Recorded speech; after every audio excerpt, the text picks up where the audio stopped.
پاکستان اور انڈونیشیا کے درمیان مختلف شعبوں میں تعاون کے معاہدوں اور مفاہمتی یادداشتوں کا تبادلہ۔ وزیر اعظم شہباز شریف اور انڈونیشیا کے صدر تقریب میں موجود۔ پاکستان اور انڈونیشیا کے درمیان اعلیٰ تعلیم کے شعبے میں تعاون کا معاہدہ، چھوٹے اور درمیانے کاروبار کی ترقی، تاریخی دستاویزات اور ریکارڈ محفوظ بنانے، منشیات اسمگلنگ کی روک تھام کے لیے مفاہمتی یادداشتوں کا تبادلہ کیا گیا۔ حلال تجارت اور سرٹیفیکیشن کے لیے مفاہمتی یادداشتوں کی دستاویزات کا بھی تبادلہ ہوا۔ وزیر اعظم شہباز شریف اور انڈونیشیا کے صدر کی مشترکہ نیوز کانفرنس۔ وزیر اعظم نے کہا، ہماری آج کی بات چیت انتہائی مثبت اور تعمیری رہی۔ ملاقات میں میڈیکل، ہیلتھ، ووکیشنل ٹریننگ میں تعاون پر بات چیت ہوئی۔ صدر کی وزیر اعظم شہباز شریف کو انڈونیشیا کے دورے کی دعوت۔ صدر انڈونیشیا نے کہا، پاکستان میں شاندار استقبال اور میزبانی پر مشکور ہوں۔ مختلف شعبوں میں تعاون کے حوالے سے معاہدوں اور MOUs کا تبادلہ کیا۔ تعلیم، تجارت، زراعت، ٹیکنالوجی کے شعبوں میں تعاون کو فروغ دیں گے۔ وزیر خارجہ محمد اسحاق ڈار کی ایرانی ہم منصب عباس اراغچی سے ٹیلی فونک گفتگو۔ دونوں رہنماؤں نے پاک ایران دو طرفہ تعلقات اور خطے کی تازہ ترین صورتحال پر تبادلہ خیال کیا۔ حالیہ اعلیٰ سطحی ملاقاتوں اور رابطوں کو سراہا گیا۔ خطے کے امن، اقتصادی تعاون، سرحدی امور اور مشترکہ چیلنجز پر بات چیت ہوئی۔ پاک ایران نے علاقائی استحکام اور باہمی تعاون کو مضبوط بنانے کے لیے قریبی مشاورت اور اتفاق کیا۔ دونوں وزرائے خارجہ نے اشق آباد میں international forum of peace and trust میں ملاقات کی امید ظاہر کی۔ افغانستان میں دہشت گرد گروہ پاکستان اور خطے کے لیے سنگین خطرہ۔ یورپی جریدے یوریشیا کی رپورٹ میں افغانستان میں داعش اور دیگر عسکریت پسند گروہ مسلسل مضبوط ہو رہے ہیں۔ روسی سفیر کا کہنا ہے کہ افغان طالبان کے انسداد دہشت گردی اقدامات ناکافی ہیں۔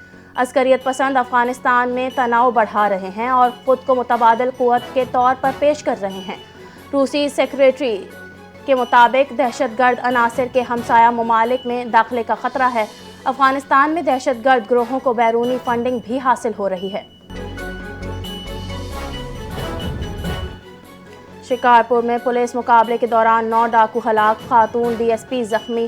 مقابلے میں DSP یاسین ظہور سومرو اور 4 دیگر اہلکار زخمی بھی ہوئے۔ پولیس مطابق ڈاکوؤں سے مقابلہ تاحال جاری ہے۔ پولیس کی بھاری نفری موقع پر موجود ہے۔ آپریشن میں بختر بند گاڑیوں کے ساتھ ڈرون ٹیکنالوجی کا استعمال کیا جا رہا ہے۔ زخمی DSPs اور اہلکاروں کو علاج کے لیے اسپتال منتقل کیا گیا۔ پولیس کا آپریشن ڈاکوؤں کے خلاف کارروائی میں شدت برقرار ہے۔ پاکستان جلد قرضوں سے مکمل نجات حاصل کرے گا۔ وزیر اعظم شہباز شریف نے کہا، IMF کی جانب سے معاشی اصلاحات پر اظہار اطمینان۔ وزیر خزانہ اور معاشی ٹیم کی محنت معاشی استحکام کا ثبوت ہے۔ Chief of army staff field marshal Syed Asim Munir کا اصلاحاتی ایجنڈے میں کلیدی کردار ہے۔ ڈیفالٹ کے دہانے سے ملک کو استحکام اور ترقی کی سمت میں گامزن کرنا ممکن ہوا۔ پاکستان کی معاشی اصلاحات اور ڈیجیٹائزیشن دنیا بھر میں کامیاب کیس اسٹڈی کے طور پر مثال بن گئی ہے۔ پاکستان کو EFF اور RSF پروگرام کے تحت اہم کامیابی۔ IMF ایگزیکٹو بورڈ سے پاکستان کے لیے قرض قسط منظور۔ اسٹینڈ فنڈ فیسلٹی اور ریزیلینس اینڈ سسٹینیبل قرض کی 2 ایک ساتھ منظور ہوئیں۔ IMF سے $1.3 ارب فوری پاکستان کو ملیں گے۔ IMF ایگزیکٹو بورڈ نے پاکستان کے لیے قرض کی منظوری دے دی۔ پاکستان نے 37 ماہ کا موجودہ قرض پروگرام ستمبر 2024 میں حاصل کیا تھا۔ EFF پروگرام کی $1 ارب کی پہلی قسط ستمبر 2024 میں ملی تھی۔ مسائل کا حل آئین و قانون کے مطابق ہونا چاہیے۔ لگتا ہے کسی وجہ سے پورے نظام کو پیچھے دھکیلا جا رہا ہے۔ اسپیکر پنجاب اسمبلی ملک احمد خان کی میڈیا سے گفتگو۔ کہا، 4 کیسز نواز شریف، خواجہ آصف اور دیگر رہنماؤں کے خلاف چلائے گئے۔ بانی کی حکومت میں عدلیہ کو تقسیم کیا گیا۔ 3 سال میں 31 مقدمات ایک سیاسی پارٹی کے خلاف چلائے گئے۔ PTI کے پشاور جلسے میں وفاقی وزراء کے خلاف نامناسب باتیں کی گئیں۔ پچھلے 22 سال میں قومی اور صوبائی اسمبلی کا بجٹ نہیں سن سکا۔ ڈائز پر کھڑے ہو کر خود کو ٹھیک اور دوسرے کو غلط قرار دینا مناسب نہیں۔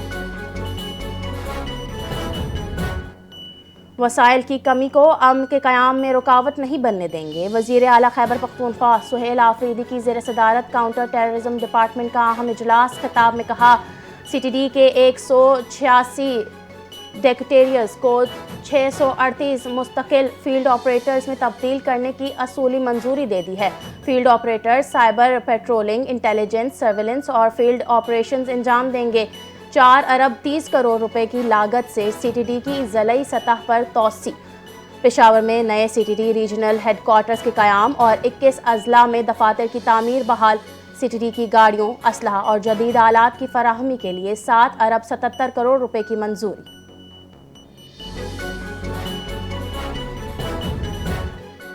دنیا بھر کی طرح پاکستان میں بھی انسداد بدعنوانی کا دن منایا جا رہا ہے۔ بدعنوانی کے خاتمے سے متعلق عوام میں شعور اجاگر کرنا مقصد ہے۔ اقوام متحدہ نے سال 2025 کا موضوع اچھے کل کے لیے بدعنوانی کے خلاف نوجوانوں کے ساتھ متحد ہونا قرار دیا ہے۔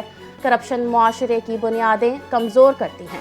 ترقی اور انصاف کا نظام متاثر، رشوت و ملاوٹ کو قبول کرنا بدعنوانی کے پھیلاؤ کی بڑی وجہ قرار۔ ماہرین کے مطابق دیانت، شفافیت اور قانون کی حکمرانی سے کرپشن کا خاتمہ ممکن ہے۔